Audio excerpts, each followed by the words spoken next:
कि प्रीमियम जो है डिसाइड कर रहे हैं तो उसके फैक्टर यही है जो ऑफिस में कि भाई गार्ड है रहता है नहीं, नीचे क्या बोल बेसमेंट में तो नहीं है आपकी ऑफिस, और फायर सिस्टम लगा हुआ है कि नहीं लगा हुआ है जो इक्विपमेंट आपके बचाने के लिए। तीसरा जो आप कोई कॉमोडिटी हजार्डियस या कोई एक्टिविटी ऐसा कुछ रखते तो नहीं है। तो ये बेसिकली फैक्टर होते हैं कि अगर सिंपल ऑफिस है और सामान रखा है तो लगभग इस काम तो कुछ होता नहीं है। तो प्रीमियम भी लगभग सभी ऑफिस का सेम रहता है, बस प्रीमियम वहां हाई हो जाता है जहां पे अगर आपकी बेसमेंट में है, क्योंकि बेसमेंट में अगर ऑफिस है तो क्या होता है पानी के जाने के भरने के चांसेस, अगर मानो फ्लड हो गया या हैवी रेनफॉल हो गया तो उसमें चांसेस ज्यादा हो जाते हैं, तो जिस वजह से प्रीमियम हाई हो जाता है। तो ये एक फैक्टर है।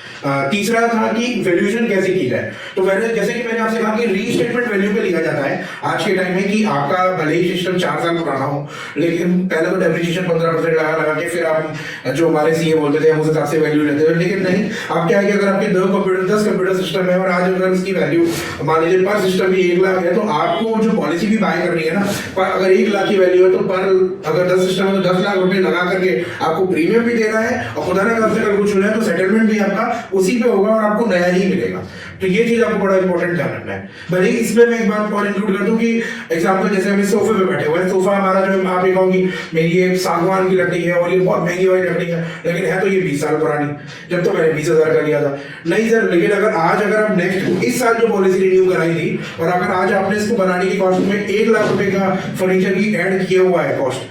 और वो जो कि एक्चुअल है और आपके साथ फायर या ऐसी डिसैम्बलिंग हो जाती है, तो उस केस में ये श्योर है कि आपको जो क्लेम भी है ना पूरा मिलेगा रीस्टेटमेंट वैल्यू पे जिस पे आपने प्रीमियम पे किया।